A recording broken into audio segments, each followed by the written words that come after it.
Bonjour, bonjour, bienvenue à toutes et à tous sur Cocotte TV. Aujourd'hui, nouveau vidéo test. On vous parle d'un boîtier au format micro ATX, à savoir le Cooler Master TD300 Mesh. Un boîtier qui, vous allez le voir, est plutôt mignon avec une face avant prismatique intégralement en mèche, donc full airflow.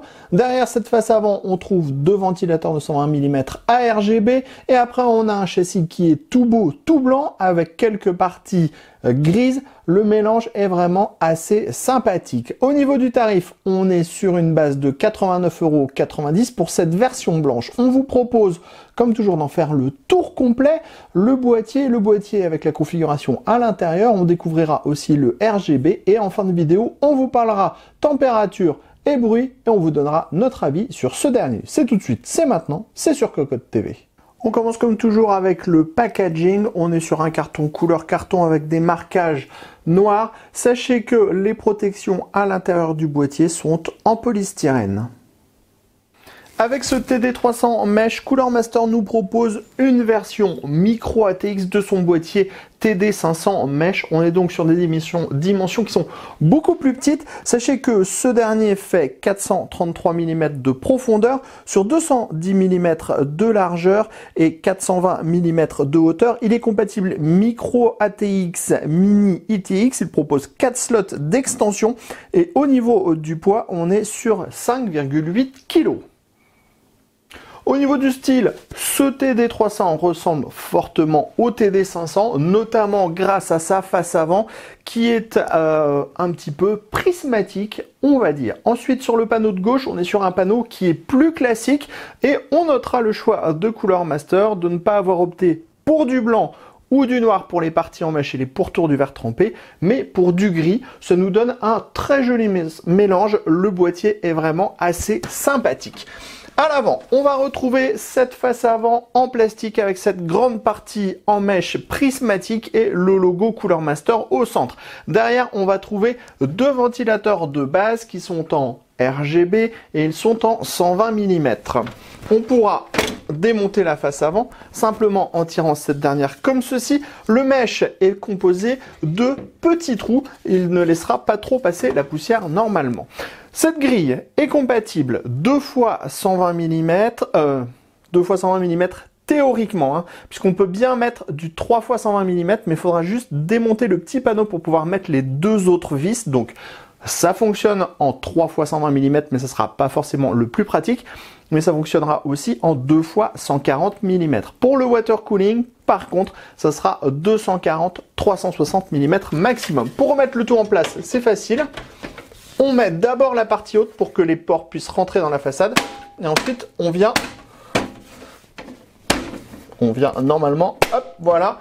Et c'est remonté. Clairement, le plastique est de très bonne qualité et on notera que la couleur entre les parties en acier et les parties en plastique sont vraiment similaires. Après, on n'est pas sur un blanc, on est sur un blanc très légèrement grisé. C'est ce qui fait qu'on a une très belle harmonie entre ce gris et ce blanc. Sur le côté gauche, on a un panneau en verre trempé avec des pourtours gris pour rappeler le mesh gris ici et le mesh gris là. Il est maintenu avec deux vis à main. Dans la partie basse, on a bien un cache, mais il est en métal. On découvre maintenant le top du boîtier. On va avoir ici le bouton reset, les entrées-sorties audio, le power on avec le logo Cooler Master, deux USB 3.0 et la diode d'activité pour le disque dur. Ensuite, on va avoir un mesh plastique aimanté, gris comme la face avant. Comme c'est aimanté, ça se défait très facilement. En dessous, on trouve une très grande grille très aérée qui est compatible 2 fois 120 mm ou 2 fois 140 mm. Pour la compatibilité pour le water cooling, on est sur du 240-280 mm. On enchaîne avec la partie arrière. On a tout d'abord une grille de 5 cm dans la partie haute qui permettra l'installation facile des AIO water cooling en 240-280 mm. Ensuite, on a une grille compatible avec un ventilateur de 120 mm avec réglage de la hauteur sur 5 cm. On trouve ensuite l'emplacement de la plaque IO-Shield de la carte mère. On va ensuite avoir 4 slots d'extension. 2 sont équipés de caches ajourées non soudées. Les deux autres sont à arracher. On va avoir une petite grille au-dessus des 4 slots d'extension. Enfin, dans la partie basse, on a l'emplacement à destination de l'alimentation avec des petits rubbers en caoutchouc pour éviter que cette dernière ne vibre contre la carcasse. Et bien sûr, le tout sera filtré par en dessous.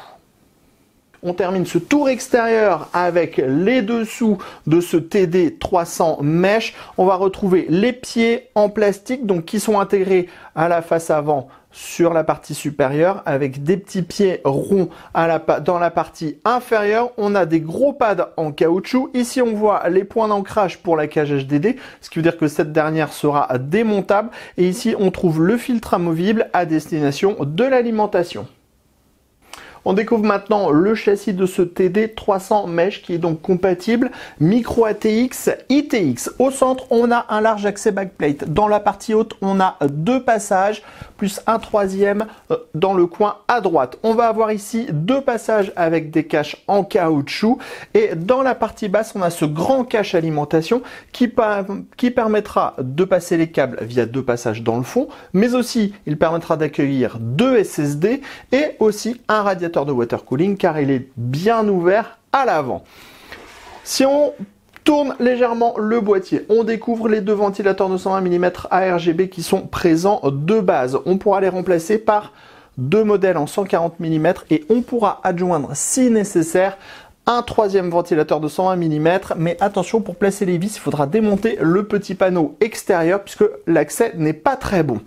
On pourra mettre du radiateur de water cooling en 240-280 mm. Si on passe à l'arrière, on retrouve la grille en 120 mm avec les 2 slots d'extension additionnels qui sont non soudés et ajourés et les 2 slots qui sont eux soudés et ajourés. Clairement, si vous mettez votre carte graphique ici, vous utilisez les 2 slots, vous avez donc les 2 caches à déporter ici. Ensuite, vous avez une petite grille sur le dessus et dans la partie basse, bien sûr, l'emplacement à destination de l'alimentation avec des petits rubbers en caoutchouc. Ensuite, on termine dans la partie haute avec la grande grille qui est présente sous le mesh plastique aimanté. Elle est compatible 2x120 mm, 2x140 mm ou radiateur de water cooling en 240-280 mm. On passe maintenant derrière le plateau de carte mère, on retrouve les deux passages dans le haut, le petit passage pour les ports ici. On a plein de dispositifs pour pouvoir mettre des colliers, ce qui devrait permettre un montage et une organisation des câbles assez simple. Ici, on a l'accès backplate, on retrouve de nouveau 2 emplacements SSD avec des montages avec des petits patins en caoutchouc et des vis spécifiques qui sont présentes dans le bundle. Ici, on a les 2 passages pour les câbles avec des caches en caoutchouc, un petit passage additionnel ici. Et dans le bas, on retrouve la cage HDD qui est amovible. Elle est compatible avec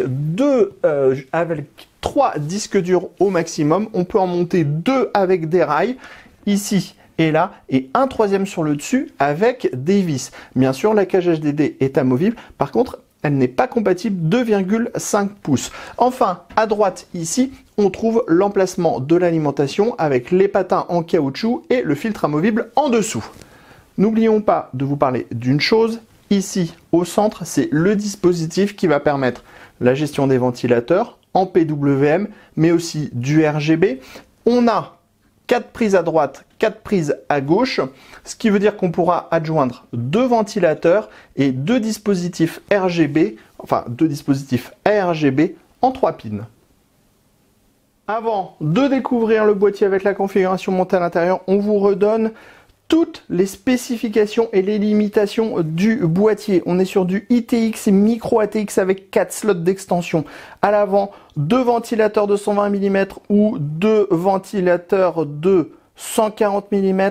Pour un 3e ventilateur de 120 mm à l'avant, il faudra mettre les vis en démontant le panneau de contrôle supérieur. Dans la partie haute, 2 ventilateurs de 120 mm, 2 ventilateurs de 140 mm. Pour le water cooling, 240-280 mm à l'avant et dans la partie haute. Pour le CPU cooler, ça sera 166 mm de hauteur. Pour l'alimentation, 140 mm de base avec la cage HDD. Si vous retirez la cage HDD, vous pourrez aller jusqu'à 325 mm. Pour la carte graphique, c'est 344 mm maximum. On passe maintenant à notre petit TD300 Mesh avec la configuration montée à l'intérieur. On a installé une carte mère micro ATX en B450 de chez Asus. On a également intégré 2 x 8 Go de mémoire de chez Antec, un RAD stock AMD, parce qu'on aime bien ce petit RAD stock AMD. En plus, sachez qu'il est fabriqué par Cooler Master.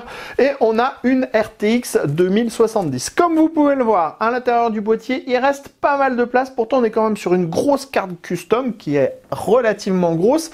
Mais vous remarquerez que avec les 2 ventilateurs à l'avant, donc imaginons si on mettait un IO water cooling en 240 mm, on aurait le radiateur qui sortirait ici et on pourrait quand même mettre la carte graphique, donc ça c'est plutôt une bonne chose.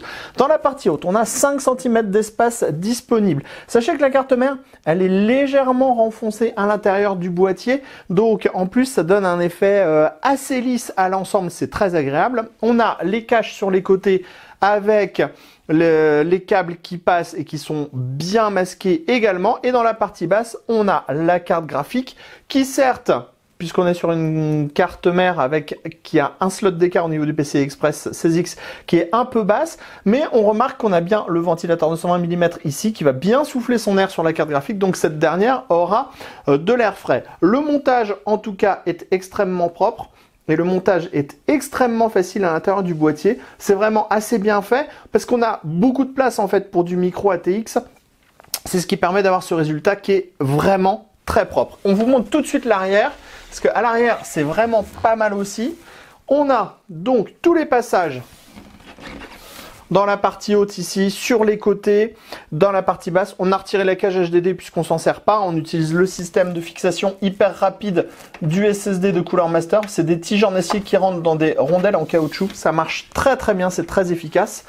Et l'autre point qui est assez intéressant sur ce boîtier, c'est qu'on a pas loin de 2 cm disponibles absolument partout, même quasiment jusqu'à 3 cm ici dans la partie haute. Donc on peut vraiment dissimuler les câbles dans les arêtes du boîtier. Vous le voyez, là on a le câble 8 pins CPU qui est complètement dissimulé. Et là on a même le câble ATX 24 broches qui peut remonter sur le côté, être calé à l'intérieur et ressortir au niveau des passages. Donc c'est vraiment assez bien fait. Au niveau du petit PCB qui gère le RGB et les ventilateurs, il est bien placé cette fois, pas comme sur d'autres boîtiers où de temps en temps c'est un peu trop proche du cache. Là, ça va, il n'y a pas de souci, ça fonctionne. Par contre, quand on mettra des prises additionnelles, il faudra mieux les mettre après parce que si vous les mettez avant et que vous mettez après votre câble 24 broches ATX, ça sera un petit peu problématique. Bref, le montage est vraiment très simple et très facile à réaliser dans ce TD300 Mesh.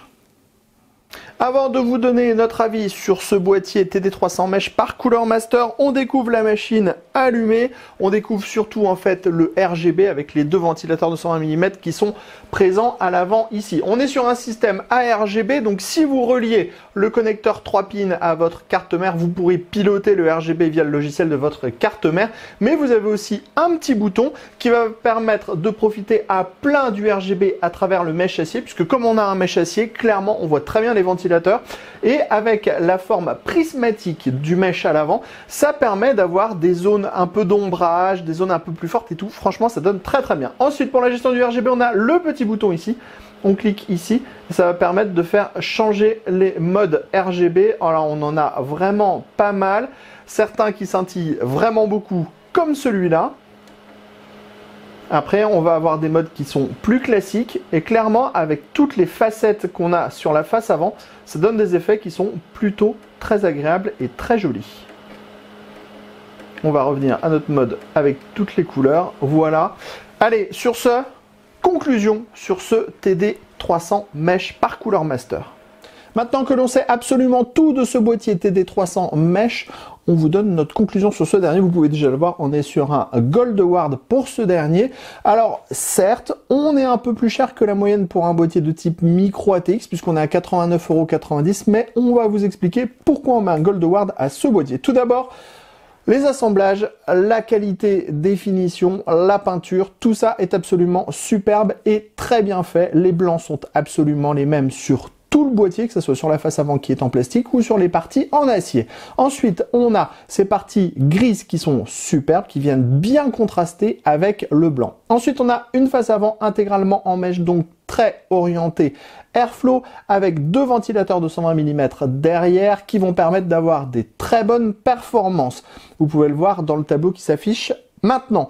Au niveau des performances, comme vous pouvez le voir, ça reste très bon pour du, on va dire même milieu de gamme, même un petit peu haut de gamme en micro ATX, ça passera sans problème, et ça en 5 volts et en 12 volts. Clairement, en 12 volts, les performances seront bien meilleures, mais attention, le niveau sonore aussi, puisqu'on sera à 44,5 dB.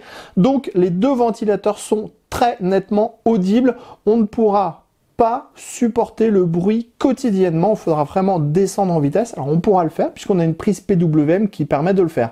En 5 volts par contre, 31,6 dB, ça veut dire que c'est inaudible, donc ça vous laisse une très grosse plage d'utilisation entre le minimum et le maximum pour trouver le compromis idéal. Tout ça avec des bonnes performances puisqu'on est sur un boîtier orienté Airflow. Ensuite, au niveau du châssis, on n'a rien à dire ou redire sur ce dernier. Il est très simple à utiliser, le montage est extrêmement facile. On a de la place, même si c'est du micro ATX, pardon. Et on pourra même mettre jusqu'à 3 disques durs dans la cage HDD, ce qui est assez rare dans ce type de format, puisque en plus, on aura 4 emplacements possibles pour des SSD, donc on pourra vraiment faire stockage et grosse configuration avec une grosse carte graphique dans ce TD300 Mesh. Donc, comme on le disait, Gold Award pour ce TD300 Mesh par Cooler Master. Sur ce, on se donne rendez-vous très prochainement sur cocoteland.com pour toutes nos news, toutes nos articles, toutes nos vidéos, et aussi sur Cocotte TV pour toutes nos vidéos de présentation et nos tests.